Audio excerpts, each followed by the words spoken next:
Hello ಸ್ನೇಹಿತರೆ, ಈ ಒಂದು ವಿಡಿಯೋ ಯಾರೆಲ್ಲ KPCL ಎಕ್ಸಾಮ್ ಬರ್ತಿದ್ರಿ ಅವರಿಗೆ ಯೂಸ್ಫುಲ್ ಆಗುವಂಥ ಒಂದು ವಿಡಿಯೋ ಆಗಿರುತ್ತೆ. ಸೊ ಈ ವಿಡಿಯೋದಲ್ಲಿ ನಾನು mechanical engineering assistant engineer mechanical department ಅವ್ರಿಗೆ ಸಂಬಂಧಪಟ್ಟಂಥ ಒಂದು ವಿಡಿಯೋ ಆಗಿರುತ್ತೆ. ಸೊ ಅವರ ಒಂದು ಕಟ್ ಆಫ್ ಮಾರ್ಕ್ಸ್ನ ಒಂದು ವಿಡಿಯೋನ ಮಾಡ್ತಾ ಇದ್ದೀನಿ ಇದು. ಸೊ ಯಾರೆಲ್ಲ ಮೆಕ್ಯಾನಿಕಲ್ ಇಂಜಿನಿಯರಿಂಗ್ ಎಕ್ಸಾಮ್ ಬರೆದು cut off expected cut off ಒಂದು ವಿಡಿಯೋಗಾಗಿ ವೆಯ್ಟ್ ಮಾಡ್ತಿದ್ರು ಅವರಿಗೆ ಯೂಸ್ಫುಲ್ ಆಗೋಂಥ ಒಂದು ವಿಡಿಯೋ ಇರುತ್ತೆ. ಸೊ ನಿಮಗೆ ಗೊತ್ತಿರಬೇಕು, ಫೆಬ್ರವರಿ 18ಗೆ ಹಾಗೂ JE ಹಾಗೂ chemical supervisors and supervisors, so ಈ ಪೋಸ್ಟ್ಗಳಿಗೆ ಎಕ್ಸಾಮ್ ನಡೆಸಿದ್ರು. ಯಾರು KEA ಕಡೆಯಿಂದ, ಯಾವ ಡಿಪಾರ್ಟ್ಮೆಂಟ್ಗೆ? KPCL ಡಿಪಾರ್ಟ್ಮೆಂಟ್ಗೆ. ಸೊ ನಮ್ಮ ನೋಟಿಫಿಕೇಷನ್ 2017 ಮತ್ತು 18ನಲ್ಲಿ ಬಂದಿರೋಂಥ ನೋಟಿಫಿಕೇಷನಲ್ಲಿ ಈ ರೀತಿಯಲ್ಲಿ ವೇಕೆನ್ಸೀಸ್ ಡಿಸ್ಟ್ರಿಬ್ಯೂಟ್ ಆಗಿತ್ತು. ಸೊ ಇಲ್ಲಿ ನೋಡ್ತಾ ಇರ್ತೀರಾ, 9th ರೋ ಏನಿದೆಲ್ಲ ಅಸಿಸ್ಟೆಂಟ್ ಇಂಜಿನಿಯರಿಂಗ್ ಮೆಕ್ಯಾನಿಕಲ್ ಡಿಪಾರ್ಟ್ಮೆಂಟು ಹೊಸದಾಗಿ ಆ್ಯಡಪ್ ಆಗಿತ್ತು. ಸೊ ಟೋಟಲಾಗಿ ಎಷ್ಟು ವೇಕೆನ್ಸೀಸ್ ಇತ್ತು ಅಂದರೆ 25 ವೇಕೆನ್ಸೀಸ್ ಇತ್ತು. ಇದರಲ್ಲಿ ಹೈಡಲ್ಲು ಮುಂಚೆ ಆ್ಯಡ್ ಆಗಿರಲಿಲ್ಲ, ಹೈಡಲ್ನು ಆ್ಯಡ್ ಮಾಡಿದ್ರು, ಜೊತೆಗೆ BTPS ಮತ್ತು RTPS ಇಲ್ಲಿರುವಂಥ ವೇಕೆನ್ಸೀಸ್ನ ಆ್ಯಡ್ ಮಾಡಿದ್ರು. ಇಲ್ಲಿ ನೋಡ್ತಾ ಇರ್ತೀರಾ, RTPS ಮತ್ತು YTPS ಅಲ್ಲಿ 8 ವೇಕೆನ್ಸೀಸ್ ಇದೆ AEಗೆ, BTPS ಅಲ್ಲಿ 7 ವೇಕೆನ್ಸೀಸ್ ಇದೆ, ಹಾಗೂ ಹೈಡಲ್ ಪವರ್ ಪ್ಲ್ಯಾಂಟ್ ಅಂದರೆ ಇಲ್ಲಿ ಮೆನ್ಷನ್ ಮಾಡಿದೆ ನೋಡಿ, ಅಂಬಿಕಾನಗರ್, ಕಾದ್ರಾ ಮತ್ತು ಆದಮೇಲೆ ಶರಾವತಿ ಮತ್ತು ಗೆರಸುಪ ಹಾಗೂ ಹೊಸಂಗಡಿ. ಸೊ ಈ ಇಷ್ಟು ಜಾಗಗಳಲ್ಲಿ ಇರುವಂಥ ವೇಕೆನ್ಸೀಸ್ನ ಇಲ್ಲಿ ಆ್ಯಡ್ ಮಾಡಿಬಿಟ್ಟು ಟೋಟಲ್ 25 ವೇಕೆನ್ಸೀಸ್ನ ರಿಲೀಸ್ ಮಾಡಿದರು. 25 ವೇಕೆನ್ಸೀಸ್ನ ಆ್ಯಡ್ ಮಾಡಿ ಅಡೆಂಡಮ್ ನೋಟಿಫಿಕೇಷನ್ ಇಶ್ಯೂ ಮಾಡಿದರು. ಸೊ ಈ 25 ವೇಕೆನ್ಸೀಸ್ ಯಾರಿಗೆ ಎಷ್ಟೆಷ್ಟು ಡಿಸ್ಟ್ರಿಬ್ಯೂಟ್ ಆಗಿದೆ ಅಂತ ಕೆಳಗಡೆ ಇರುವಂಥ ಟ್ಯಾಬ್ಲರ್ ಕಾಲಮಲ್ಲಿ ನೋಡ್ತಾ ಇರ್ತೀರಾ. ಸೊ ಇಲ್ಲಿ ನೋಡಿ, ಅಸಿಸ್ಟೆಂಟ್ ಇಂಜಿನಿಯರು ಮೆಕ್ಯಾನಿಕಲು, ಈ ಸ್ಟಾರ್ ಮಾರ್ಕ್ ಏನಪ್ಪ ಅಂದರೆ ಪೋಸ್ಟು ಫ್ರೆಶ್ ಆಗಿ ಆ್ಯಡ್ ಮಾಡಿರುವಂಥ ವೇಕೆನ್ಸೀಸ್ ಅಂತ ಅರ್ಥ. ಸೊ ಇಲ್ಲಿ ನೋಡಿ, a degree or equivalent qualification in mechanical engineering from the recognise university. ಇಲ್ಲಿ ಇನ್ನೊಂದು ಮೆನ್ಷನ್ ಮಾಡಿದ್ರು, candidates possessing engineering degree in industrial production or automobile engineering are not eligible. ಅಂದರೆ IP ಹಾಗೂ ಆಟೋಮೊಬೈಲ್ ಇಂಜಿನಿಯರಿಂಗಲ್ಲಿ ಆಟೋಮೊಬೈಲ್ ಇಂಜಿನಿಯರಿಂಗಲ್ಲಿ ಯಾರೆಲ್ಲ ಇಂಜಿನಿಯರಿಂಗ್ ಮಾಡಿದ್ರು ಅವರು ಈ ಒಂದು ವೇಕೆನ್ಸೀಸ್ಗೆ ಎಲಿಜಿಬಲ್ ಇರಲಿಲ್ಲ ಅಂತೇಳಿ ಹಳೆ ನೋಟಿಫಿಕೇಷನಲ್ಲಿ ಮೆನ್ಷನ್ ಮಾಡಿದರು. ಸೊ ಅದೇ ನೋಟಿಫಿಕೇಷನ್ ಈಗಲೂ ಕಂಟಿನ್ಯೂ ಆಗ್ತಿರುತ್ತೆ. ಸೊ 25 ವೇಕೆನ್ಸೀಸ್ ಯಾವ ಥರ ಡಿಸ್ಟ್ರಿಬ್ಯೂಟ್ ಆಗಿದೆ ಅಂತ ನೀವು ನೋಡೋದೇ ಆದರೆ, ಜನರಲ್ ಮೆರಿಟ್ಗೆ 25ರಲ್ಲಿ 20 ವೇಕೆನ್ಸಿ ಇತ್ತು. ಆ 20 ವೇಕೆನ್ಸಿಯಲ್ಲಿ 6 ವೇಕೆನ್ಸಿ ವುಮೆನ್ಗೆ, 5 ವೇಕೆನ್ಸಿ ರೂರಲ್ಗೆ, ಕನ್ನಡ ಮೀಡಿಯಂ ಸರ್ಟಿಫಿಕೇಟ್ಗೆ 1 ಹಾಗೂ XMPಗೆ 2, ಜನರಲ್ ಮೆರಿಟಿಗೆ 6 ಆಗಿತ್ತು. ಈ ಟೋಟಲ್ 20 ವೇಕೆನ್ಸೀಸ್ ಈ ರೀತಿಯಲ್ಲಿ ಡಿಸ್ಟ್ರಿಬ್ಯೂಟ್ ಆಗಿತ್ತು. ಇನ್ನು ನೆಕ್ಸ್ಟ್ ಕ್ಯಾಟಗರಿ 1ನಲ್ಲಿರುವಂಥ 1 ವೇಕೆನ್ಸಿ ನೋಡೋದಾದರೆ ವುಮೆನ್ಗೆ 1 ಇತ್ತು.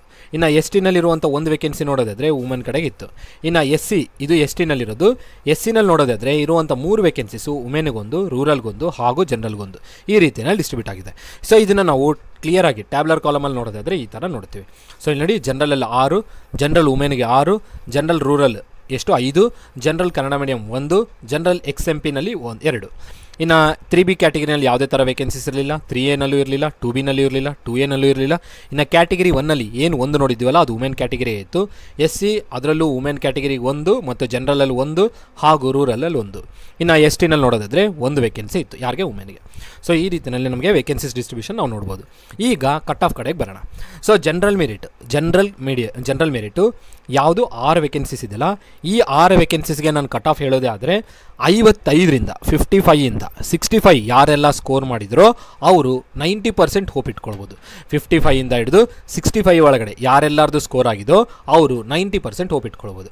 ಈ 65 ಮೇಲ್ಗಡೆ ಯಾರೆಲ್ಲ ಸ್ಕೋರ್ ಇದೆ ಅವ್ರದ್ದು 100% ಆಗೋ ಚಾನ್ಸಸ್ ಇರುತ್ತೆ. ಹೇಳೋಕ್ಕೂ ಬರಲ್ಲ, 68 ಪ್ಲಸ್ನೂ ಆಗ್ಬೋದು, +3 ಅಂತ ಇಟ್ಕೊಳ್ಳಿ. ಒಂದು ವೇಳೆ 68 +3 ಅಂದರೆ 68 ತನಕ ಇತ್ತು ಅಂದರೆ ಅವ್ರದ್ದು ಗ್ಯಾರಂಟಿ ಆಗೋಗುತ್ತೆ. 68ಇಂದ ಹಿಡಿದು 72 ಅಥವಾ 75 ಒಳಗಡೆ ಯಾರ್ದೆಲ್ಲಾರ್ದು ಸ್ಕೋರ್ ಇದೆ ಅವ್ರದ್ದು 100% ಸೆಲೆಕ್ಷನ್. ಸೊ ಇನ್ನು 55ಇಂದ 65 ಒಳಗಡೆ ಇರುವಂಥವ್ರದ್ದು 55ಇಂದ 65 ಅಥವಾ 55ಇಂದ 68 ಈ ಸ್ಕೋರ್ ಒಳಗಡೆ ಇದ್ದರೆ ನಿಮ್ಮದು 90% ಚಾನ್ಸ್ ಇದೆ. ಸೊ 90% ಆಗುತ್ತಂತ ಹೋಪ್ ಇಟ್ಕೊಳ್ಬೋದು. ಇನ್ನು 55 ಕೆಳಗಡೆ <55 ಇತ್ತು ಅಂದರೆ ಅವರು 50% ಚಾನ್ಸ್ ಇಟ್ಕೊಳ್ಬೋದು, ಆಗುತ್ತೆ ಅಂತೇಳಿ. ಯಾಕಂದರೆ ಆಸ್ಪಿರೆಂಟ್ಸ್ ಏನು ಅಟೆಂಡ್ ಮಾಡಿದಾರಲ್ಲ ಎಕ್ಸಾಮು, ಅದು ಸಂಖ್ಯೆ ಕಮ್ಮಿ ಇದೆ. ಹಾಗಾಗಿ ಹೈ ಸ್ಕೋರ್ನ ನೀವು ಎಕ್ಸ್ಪೆಕ್ಟ್ ಮಾಡಬೇಕಾಗಿರೋ ಅವಶ್ಯಕತೆ ಇಲ್ಲ.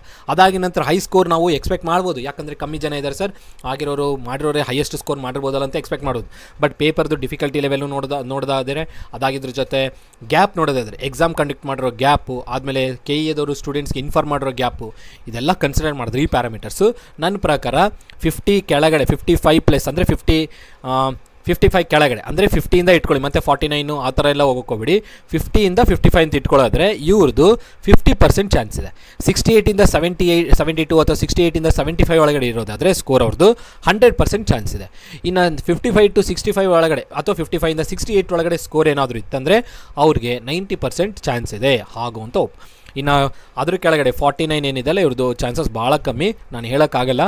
50% ಚಾನ್ಸ್ನ ಮಾತ್ರ ಕನ್ಸಿಡರ್ ಮಾಡ್ತಾ ಇದ್ದೀನಿ ಇಲ್ಲಿ. 50%, 90% ಹಾಗೂ 100%. ಸೊ 50% ಯಾರ್ದಾಗಿರುತ್ತೆ, 50ಇಂದ 55 ಒಳಗಡೆ ಇತ್ತಂದರೆ 50% ನಿಮ್ಮದು ಚಾನ್ಸ್ ಇದೆ. ಅದಾಗಿ ನಂತರ 55 to 68 ಒಳಗಡೆ ಸ್ಕೋರ್ ಇತ್ತು ಅಂದರೆ, ಅಥವಾ 55 to 65 ಅಥವಾ 55 to 68 ಒಳಗಡೆ ಏನಾದರೂ ಸ್ಕೋರ್ ಇತ್ತು ಅಂದರೆ 90% ಚಾನ್ಸ್ ಇದೆ. ಇದೆಲ್ಲ ನಾನು ಹೇಳ್ತಿರೋದು ಜನರಲ್ ಮೆರಿಟ್ಗೆ. ಅದಾಗಿ ನಂತರ ಕೊನೆಯದಾಗಿ 68+ ಏನಾದರೂ ಸ್ಕೋರ್ ಇತ್ತು ಅಂದರೆ ಅಂಥ ಕ್ಯಾಂಡಿಡೇಟ್ಸ್ದು 100% ಸೆಲೆಕ್ಷನ್ ಆಗುತ್ತೆ. ಇದು ನನ್ನ ಕಡೆಯಿಂದ ನಾನು ವ್ಯೂ ಮಾಡಿರುವಂಥ ಮಾರ್ಕ್ಸ್ನ ನೋಡಿಬಿಟ್ಟು ನಿಮಗೆ ಹೇಳ್ತಾ ಇದ್ದೀನಿ. ನೋಡೋಣ ಕಟ್ ಆಫ್ ಮಾರ್ಕ್ಸ್ ಬಂದಿದ್ದ ನಂತರ, ಅಂದರೆ ಮಾರ್ಕ್ಸ್ ಲಿಸ್ಟ್ ಬಂದಿದ್ದ ನಂತರ ನಮ್ಮೆಲ್ಲರಿಗೂ ಗೊತ್ತಾಗ್ಬಿಡುತ್ತೆ ಎಷ್ಟೆಷ್ಟಾಗಿದೆ ಏನಿದೆ ಅಂತೇಳಿ. ಆವಾಗ ನೀವು ಈ ಸ್ಕೋರ್ಸ್ನ ಮ್ಯಾಚಪ್ ಮಾಡ್ಬೋದು. ಇದು just expected cut off marks ಆಗಿರುತ್ತೆ. ಇದು ಎಲ್ಲರ ಮಾರ್ಕ್ಸ್ನ ಅನಾಲಿಸಿಸ್ ಮಾಡಿ ಮಾಡ್ತಿರುವಂಥ ಒಂದು ವಿಡಿಯೋ, ಓಕೆನಾ. ಸೊ ಇದು 100% ಮತ್ತೆ ಕನ್ಸಿಡರ್ ಮಾಡ್ಕೋಬೇಡಿ. KEA ಇಂದ ಕನ್ಫರ್ಮ್ ಆಗೋ ತನಕ ಅದು 100% ಆಗಲ್ಲ. ಇದು ಜಸ್ಟ್ ನಾವು ಮಾಡಿರುವಂಥ ಅನಾಲಿಸಿಸ್ ಬೇಸಿಸ್ ಮೇಲೆ ಮಾಡ್ತಿರುವಂಥ ಕಟ್ ಆಫ್ ವಿಡಿಯೋ ಇದು. ಅದಾಗಿ ನಂತರ ಇನ್ನು ವುಮೆನ್ ಕಡೆಗೆ ಇರುವಂಥ 6 ವೇಕೆನ್ಸೀಸ್ ನೋಡೋದಾದರೆ, ವುಮೆನ್ನಲ್ಲಿರುವಂಥ 6 ವೇಕೆನ್ಸೀಸ್ಗೆ ನೋಡೋದಾದರೆ 32ರಿಂದ 32 to 38 ಅಥವಾ 40 ಒಳಗಡೆ ಯಾರೆಲ್ಲ ಮಾರ್ಕ್ಸ್ನ ಗೇನ್ ಮಾಡಿದರೋ ಅವ್ರದ್ದು 90% ಚಾನ್ಸ್ ಇದೆ. 90%, 100% ಅಂದರೂ ತಪ್ಪೇನಿಲ್ಲ, ಬಟ್ 90% ಅಂತ ಕನ್ಸಿಡರ್ ಮಾಡ್ತೀನಿ. ಯಾಕಂದರೆ ಇವರ ಒಂದು ಸಂಖ್ಯೆ ನೋಡೋದಾದರೆ ವುಮೆನ್ದು ಏನು ವುಮೆನ್ ಕ್ಯಾಂಡಿಡೇಟ್ಸ್ ಇದೆಲ್ಲ ಅವರು ಎಕ್ಸಾಮ್ನ ಅಟೆಂಡ್ ಮಾಡಿರೋದು ನೋಡೋದಾದರೆ ಭಾಳ ಸಂಖ್ಯೆ ಕಮ್ಮಿ ಇದೆ. 200 to 250 ಮೆಂಬರ್ಸ್ ಅಷ್ಟೇ ಅಟೆಂಡ್ ಮಾಡಿರೋದು. ಅದರಲ್ಲೂ ಅಟೆಂಡ್ ಮಾಡಿರೋದೇ ಅಂದರೆ 200 to 250 ಮೆಂಬರ್ಸ್ದು ಲಿಸ್ಟ್ ಆಗಿತ್ತು. ಎಷ್ಟು ಜನ ವುಮೆನ್ ಇದ್ದಾರೆ ಅಂತ ನೋಡಿದಾಗ 200 to 250 ಮೆಂಬರ್ಸ್ ಲಿಸ್ಟ್ ಆಗಿದ್ರು. ಅದರೊಳಗಡೆ ಅಟೆಂಡ್ ಮಾಡಿರೋ ಸಂಖ್ಯೆ ನೋಡಿದ್ರೆ ನಾವು 150 to 180 ಮೆಂಬರ್ಸ್ ಕನ್ಸಿಡರ್ ಮಾಡ್ಬೋದು. ಇಷ್ಟು ಜನ ಒಳಗಡೆ ನನ್ನ ಪ್ರಕಾರ 32 to 38 ಅಥವಾ 32 to 40 ಮಾರ್ಕ್ಸ್ ಇತ್ತು ಅಂದರೆ ಅವ್ರದ್ದು 90% ಚಾನ್ಸ್ ಇದೆ. ಸೊ ಯಾರೆಲ್ಲರದು 40 ಕ್ರಾಸ್ ಆಗೋಗುತ್ತೋ ಅವ್ರದ್ದು 100% ಅಂತ ಕನ್ಸಿಡರ್ ಮಾಡ್ಬೋದು. ಇನ್ನು ನೆಕ್ಸ್ಟು ರೂರಲಲ್ಲಿರುವಂಥ 5 ವೇಕೆನ್ಸೀಸ್ ಕಟ್ ಆಫ್ ನೋಡೋದಾದರೆ, ಜನರಲ್ ಮೆರಿಟಲ್ಲಿರುವಂಥ 5 ವೇಕೆನ್ಸೀಸ್ ರೂರಲಲ್ಲಿ ನೋಡೋದಾದರೆ ಜನರಲ್ ಮೆರಿಟ್ ಇರುವಂಥ 5 ವೇಕೆನ್ಸೀಸ್ ಯಾವುದರಲ್ಲಿ ರೂರಲಲ್ಲಿ ನೋಡೋದಾದರೆ 52 to 62 ಇವ್ರದ್ದು ಕೂಡ ಅಷ್ಟೇ 90 to 100% ಚಾನ್ಸ್ನ ಎಕ್ಸ್ಪೆಕ್ಟ್ ಮಾಡ್ಬೋದು. ಈ ಸ್ಕೋರಲ್ಲಿ ಇತ್ತು ಅಪ್ಪ ಅಂದರೆ ನಿಮ್ಮದು ಕೂಡ ಆಗೋ ಸಾಧ್ಯತೆಗಳು ಭಾಳ ಇರುತ್ತೆ. ಯಾಕೆ ಇಷ್ಟು ಕಮ್ಮಿ ಹೋಗ್ತಾ ಇದೆ ಅಂದರೆ ಸ್ಕೋರು ಸಂಖ್ಯೆ ಕಮ್ಮಿ ಇದೆ, ಅಟೆಂಡ್ ಮಾಡಿರೋರ ಸಂಖ್ಯೆ ಕಮ್ಮಿ, ಹಾಗಾಗಿ ಸ್ಕೋರ್ ಕೂಡ ಕಮ್ಮಿ ಹೋಗ್ತಾ ಇದೆ. ಅದು ಅಟೆಂಡ್ ಮಾಡಿರೋರ ಸಂಖ್ಯೆ ಎಲ್ಲರೂ ಇಮಿಡಿಯೇಟಾಗಿ ನೋಟಿಫಿಕೇಶನ್ ಈಗ ಬಿಟ್ಟಿದ್ರು 3 ತಿಂಗಳಾಗಿದೆ ಎಕ್ಸಾಮ್ ಕಂಡಕ್ಟ್ ಮಾಡಿದ್ದಾರೆ ಅಂತಂದರೆ ಈ ಸ್ಕೋರ್ ಇನ್ನೂ ಸ್ವಲ್ಪ ಮೇಲೆ ಹೋಗ್ತಾಯಿತ್ತು. ಬಟ್ 5 years ಕೆಳಗಡೆ ಇರುವಂಥದ್ದು, ಅದಾಗಿ ನಂತರ 5 years ಆಗಿ ನಂತರ ಕಂಡಕ್ಟ್ ಮಾಡ್ತಿದ್ರು ಎಕ್ಸಾಮ್ದು ನೋಟಿಫಿಕೇಶನ್ ಕೂಡ ಎಕ್ಸಾಮ್ ಇದೆ ಅಂತ ಗೊತ್ತಾಗಿದ್ದೇ ಭಾಳ ಸಂಖ್ಯೆ ಕಮ್ಮಿ ಇತ್ತು, ಜನಗಳು ಗೊತ್ತಾಗಿದ್ದೆ ಲೇಟಾಗಿ ಗೊತ್ತಾಗಿತ್ತು. ಹಾಗಾಗಿ ಈ ಪ್ಯಾರಾಮೀಟರ್ಸ್ನ ಕನ್ಸಿಡರ್ ಮಾಡಿ ಈ ಒಂದು ಸ್ಕೋರ್ನ ನಾನು ಲಿಸ್ಟ್ನ ರೆಡಿ ಮಾಡಿದ್ದೇನೆ. ಇನ್ನು ಕನ್ನಡ ಮೀಡಿಯಂ ಸರ್ಟಿಫಿಕೇಟು ಜನರಲಲ್ಲಿ ಇರುವಂಥ ಒಂದು ವೇಕೆನ್ಸೀಸಿಗೆ ನೋಡೋದಾದರೆ ಇದರಲ್ಲಿ ಭಾಳ ವ್ಯತ್ಯಾಸ ಏನು ಕಾಣಲ್ಲ. ಸೇಮ್ ರೂರಲಲ್ಲಿ ಏನಿದೆಯಲ್ಲ ಅದೇ ಕಟ್ ಆಫ್ನ ನೀವು ಎಕ್ಸ್ಪೆಕ್ಟ್ ಮಾಡ್ಬೋದು. 52 to 62 ಒಳಗಡೆ ಇರುವಂಥ ಯಾರೆಲ್ಲರದು ಸ್ಕೋರ್ ಇದೆ ಅವರು ನೀವು ಕಟ್ ಆಫ್ ಆಗಬಹುದು, ಅಂದರೆ ನೀವು ನಿಮ್ಮ ಹೆಸರು ಶಾರ್ಟ್ ಲಿಸ್ಟ್ ಆಗಬಹುದು ಅಥವಾ ಲಿಸ್ಟಲ್ಲಿ ಬರ್ಬೋದು ಹೆಸರನ್ನ ಡಾಕ್ಯುಮೆಂಟ್ ವೆರಿಫಿಕೇಷನ್ಗೆ ಅಂತ ಎಕ್ಸ್ಪೆಕ್ಟ್ ಮಾಡ್ಬೋದು. ಸೊ ಇವ್ರದ್ದು ಕೂಡ ಅಷ್ಟೇ 90 to 100% ಒಳಗಡೆ ಕನ್ಸಿಡರ್ ಮಾಡ್ಬೋದು ಈ ಸ್ಕೋರಲ್ಲಿ. ಇದಕ್ಕಿಂತ ಮೇಲೆ ಇತ್ತಂದರೆ 100% ನಿಮ್ದು ಆಗೋಗುತ್ತೆ ಅಂತ ಕನ್ಸಿಡರ್ ಮಾಡಿ. ಇನ್ನು ಎಕ್ಸ್ ಎಂ ಪಿ ಅಂದರೆ ಎಕ್ಸ್ ಸರ್ವಿಸ್ ಮೆನ್ನು, ಇವ್ರದ್ದು 35 ಮಾರ್ಕ್ಸ್ ಪ್ಲಸ್ ಇತ್ತು ಅಂದರೆ 35+ ಇತ್ತು ಅಂದರೆ ಅವ್ರದ್ದು ಚಾನ್ಸಸ್ ಇದೆ ಶಾರ್ಟ್ ಲಿಸ್ಟ್ ಆಗೋಂಥ ಚಾನ್ಸಸ್. ಇನ್ನು ನೆಕ್ಸ್ಟ್ ಇನ್ನೊಂದು ಬರ್ತಾಯಿದೆ ನೋಡಿ, ಇಲ್ಲಿ ಕ್ಯಾಟಗರಿ 1 ವುಮೆನ್ಗೆ ನೋಡೋದಾದರೆ ಇವ್ರದ್ದು 30 to 35 ಒಳಗಡೆ ಏನಾದರೂ ಸ್ಕೋರ್ ಆಗಿತ್ತು ಅಂದರೆ ನಿಮ್ಮ ಹೆಸರು ಶಾರ್ಟ್ ಲಿಸ್ಟ್ ಆಗುತ್ತೆ ಅಂತೇಳಿ ಹೋಪ್ ಇಟ್ಕೊಳ್ಬೋದು. ಇನ್ನು ಅದೇ SC 1 ವೇಕೆನ್ಸಿ ಏನು ಜನರಲಲ್ಲಿದೆಯಲ್ಲ SC ಜನರಲಲ್ಲಿದೆಯಲ್ಲ ಈ ವೇಕೆನ್ಸಿ ನೋಡೋದಾದರೆ SC ವುಮೆನ್ ಕಡೆಗೆ ನೋಡೋಣ. XC ವುಮೆನಲ್ಲಿ ನೋಡೋದಾದರೆ 28ರಿಂದ 32 ಸ್ಕೋರ್ ಒಳಗಡೆ ಇತ್ತು ಅಂದರೆ ಶಾರ್ಟ್ ಲಿಸ್ಟ್ ಆಗೋ ಚಾನ್ಸಸ್ ಭಾಳ ಇದೆ. ಇನ್ನು ಒಂದು ವೇಕೆನ್ಸಿ ಏನಿದೆಯಲ್ಲ STನಲ್ಲಿ ಇವರದಾದರೆ 25ರಿಂದ 30 ಒಳಗಡೆ ನಿಮ್ದು ಏನಾದರೂ ಸ್ಕೋರ್ ಇತ್ತಂದರೆ ವುಮೆನ್ ಕ್ಯಾಂಡಿಡೇಟು ಅವರ ಒಂದು ಹೆಸರು ಶಾರ್ಟ್ ಲಿಸ್ಟ್ ಆಗುತ್ತೆ ಅಂತ ಎಕ್ಸ್ಪೆಕ್ಟ್ ಇಟ್ಕೊಳ್ಬೋದು. ಇನ್ನು ಇಲ್ಲಿ ನೋಡಿ, ಇನ್ನು SC ಒಂದು ವೇಕೆನ್ಸಿ ಇದೆಯಲ್ಲ ಇವ್ರದ್ದು 58+ ಅಥವಾ 58 ಅಂದ್ರೂ ಸ್ವಲ್ಪ ಜಾಸ್ತಿ ಆಯ್ತು ಅಂತ ಇಟ್ಕೊಳ್ಳಿ. 55 ಅಂತ ಹೇಳಿದ್ರೆ ತಪ್ಪೇನಾಗಲ್ಲ ಅನಿಸುತ್ತೆ. 55+ ಇತ್ತು ಅಂತಂದರೆ ನಿಮ್ಮ ಹೆಸರು ಶಾರ್ಟ್ ಲಿಸ್ಟ್ ಆಗೋ ಚಾನ್ಸ್ ಇದೆ. ಇನ್ನು ಏನಾದರೂ ನಿಮ್ಮದು 58 ಅಥವಾ 60 ಇತ್ತು ಅಂತಂದರೆ 100% ಆಗೋ ಚಾನ್ಸಸ್ ಇರುತ್ತೆ ಶಾರ್ಟ್ ಲಿಸ್ಟ್ ಆಗೋದು. ಇನ್ನು SC ರೂರಲಲ್ಲಿ ನೋಡೋದಾದ್ರೆ ಇಲ್ಲೇನು ಭಾಳ ವ್ಯತ್ಯಾಸ ಕಾಣಲ್ಲ. 58 to 65 ಒಳಗಡೆ ಅಥವಾ 58 to 65 ಭಾಳ ಆಯಿತು, ಯಾಕಂದರೆ ಜನರಲ್ ಮೆರಿಟಿಗೆ ಅಷ್ಟು ಬರುತ್ತೆ ಅಂತ ನಾನು ಎಕ್ಸ್ಪೆಕ್ಟ್ ಮಾಡ್ತಾಯಿದ್ದೀನಿ. ಸೊ ಇಲ್ಲಿ ನೀವು ನೋಡೋದಾದರೆ 52 to 58 ಒಳಗಡೆ ಇದೆ ಅಂತಂದರೆ ನಿಮ್ಮ ಹೆಸರು ಶಾರ್ಟ್ ಲಿಸ್ಟ್ ಆಗುತ್ತೆ ಅಂತ ಎಕ್ಸ್ಪೆಕ್ಟ್ ಮಾಡ್ಬೋದು. ಇನ್ನು ನಾನು SC ಜನರಲ್ಗೂ ವುಮೆನ್ಗೂ ಹೇಳಿದ್ದೀನಿ, ST ವುಮೆನ್ಗೂ ಹೇಳಿದ್ದೀನಿ, ಕ್ಯಾಟಗರಿ 1 ವುಮೆನ್ಗೂ ಹೇಳಿದ್ದೀನಿ. ಸೊ ಈ ರೀತಿಯಲ್ಲಿ ನೀವು ಸ್ಕೋರ್ನ ಎಕ್ಸ್ಪೆಕ್ಟ್ ಮಾಡ್ಬೋದು. ಯಾಕಂದರೆ ಸಂಖ್ಯೆ ಕಮ್ಮಿ ಇರೋ ಕಾರಣದಿಂದ ಸ್ಕೋರ್ ನನಗೆ ಕಮ್ಮಿ ಹೋಗುತ್ತೆ. ಹಾಗೂ ಎಕ್ಸಾಮ್ದು ಗ್ಯಾಪ್ ಕೂಡ ಏನಿತ್ತಲ್ಲ ಅದು ಬಹಳ ದೊಡ್ಡ ಗ್ಯಾಪ್ ಇತ್ತು. ಅದಾಗಿನ ನಂತರ ಸ್ಟೂಡೆಂಟ್ಸಿಗೆ ಗೊತ್ತಾಗಿದ್ದು ಲೇಟಾಗಿ ಗೊತ್ತಾಗಿತ್ತು. ಅವತ್ತಿನ ದಿನಗಳಲ್ಲಿ ರಿಸೋರ್ಸ್ ಯಾವುದಂತನೂ ಗೊತ್ತಾಗಿರಲಿಲ್ಲ. ಭಾಳ ಜನ ಟೆಕ್ನಿಕಲ್ ಸಬ್ಜೆಕ್ಟ್ಸ್ನ ಮರ್ತು ಬಿಟ್ಟಿರ್ತಾರೆ.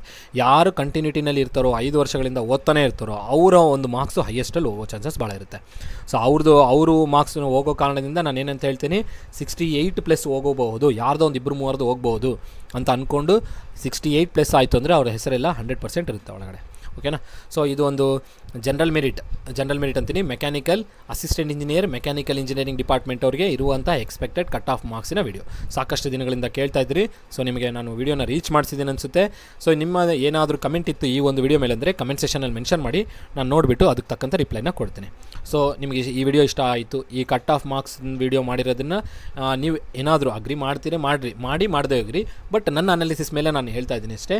ಇದು 100% ಅಂತ ಕನ್ಸಿಡರ್ ಮಾಡ್ಕೊಬಿಡಿ. ಜಸ್ಟ್ 90% ಅಥವಾ 80 to 90% ಆಗಬಹುದು, ಮ್ಯಾಚ್ ಆಗಬಹುದು ಅನ್ನೋ ಒಂದು ವಿಡಿಯೋ ಇದು. ಓಕೆನಾ.